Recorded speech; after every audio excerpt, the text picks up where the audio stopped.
উত্তরের জেলা কুড়িগ্রামে বরাবরের তুলনায় শীত কিন্তু একটু আগেই আসে, যার ব্যতিক্রম এবারও হয়নি।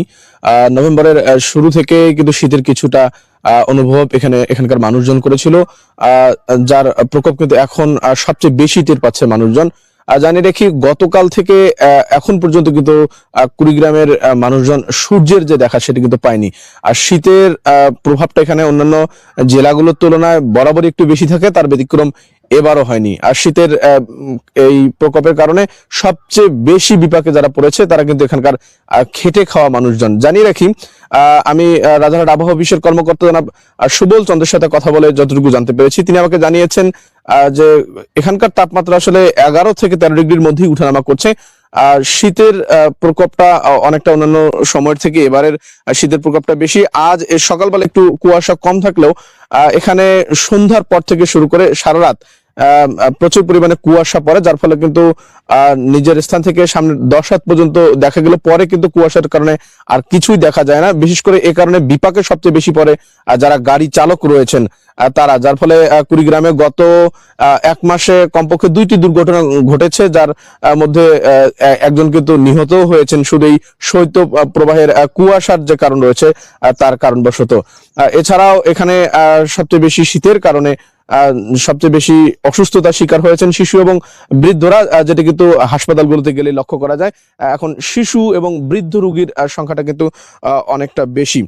কুড়িগ্রামের মানুষজন আসলে একটু হতদরিদ্র হয়, এই অঞ্চলের যে খেটে খাওয়া মানুষরা রয়েছেন তারা কিন্তু শীত আসলে অনেকটা বিপাকেই পড়েন। তবে জেলা প্রশাসনের সাথে আমরা কথা বলেছি, তারা আমাদেরকে যেমনটি জানিয়েছেন যে শীতকে মোকাবেলার জন্য উষ্ণ বা গরম কাপড়ের যে ব্যবস্থা তারা কিন্তু সেটির জন্য প্রস্তুত রয়েছে, এবং ইতিমধ্যেও কিছু কিছু জায়গায় বিভিন্ন উপজেলা প্রশাসনের উদ্যোগে উপজেলার বিভিন্ন জায়গায় তারা কিন্তু শীতবস্ত্র বিতরণের যে কার্যক্রম সেটি কিন্তু চালিয়েই যাচ্ছে, এবং শীত থাকা পর্যন্ত তাদের এই কার্যক্রম অব্যাহত থাকবে। তারা বেছে বেছে হতদরিদ্র এবং শীতের প্রকোপের সবচেয়ে নিগৃহীত যে মানুষজন রয়েছেন তাদের সাথে তাদের কাছে কিন্তু এই কম্বল পৌঁছিয়ে দিচ্ছেন। এছাড়াও শীতের কারণে সবচেয়ে বিপাকে পড়েছে এখানকার নদী তীরবর্তী মানুষজন। সেখানকার হিমেল বাতাস এবং তাদের যে কর্মজীবন সেটি কিন্তু স্থবির হবার প্রায় অনেকটা। আর শীতের যে প্রকোপ সেটি কিন্তু অন্যবারের তুলনায় অনেকটা বেশি। আর বলতে গেলে এখানে সকাল 10টার আগেই সূর্যের দেখা মেলা খুব ভার, তবে গতকাল থেকে এখন পর্যন্ত আসলে সূর্যের দেখা কিন্তু এখানকার মানুষজন পায়নি, যার ফলে শীতের যে প্রকোপ সেটি অনুভব করছে। এছাড়াও এখানকার প্রধান মানুষের যে কর্ম সেটি কৃষির উপর নির্ভর, যার ফলে কৃষিজীবী যে মানুষজন রয়েছেন তারা কিন্তু অনেকটা বিপাকে পড়ছেন। শীতের প্রভাব বেশি হওয়ার কারণে এবং ঠান্ডার কারণে তারা কিন্তু অনেকেই কাজে যেতে পারছেন না, জমিতে যেতে পারছেন না। আর শীতের কারণে ফসল ক্ষতিগ্রস্ত হওয়ার ব্যাপারেও কিন্তু আমরা অনেকটা শুনেছি।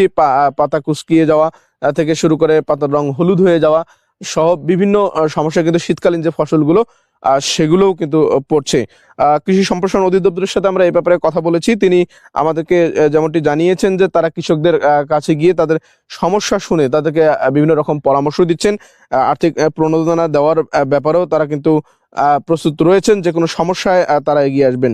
তো সব মিলিয়ে কুড়িগ্রামে শীতের যে পরিস্থিতি সেটি কিন্তু অন্যবারের তুলনায় এবার অনেকটা ভয়াবহ বলতে গেলে শৈত্যপ্রবাহের মতো অবস্থা এখানে বইছে। আর রাত্রে কিন্তু অনেকটা বৃষ্টির পানির মতো আর শীতের যে ব্যাপারটা সেটি কিন্তু এখানে দেখা যায়। অনেকে বৃষ্টি বলে থাকলেও এটি আসলে কুয়াশা যেটি সেটি কিন্তু পড়ে।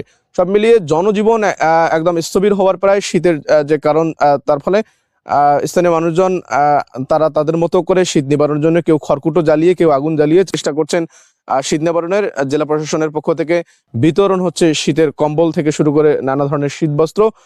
হাসপাতালগুলোতে বাড়তে শুরু করেছে শিশু এবং বৃদ্ধ রোগীর সংখ্যা। তো এই ছিল আমার কাছে কুড়িগ্রামের শীত নিয়ে সর্বশেষ পরিস্থিতি।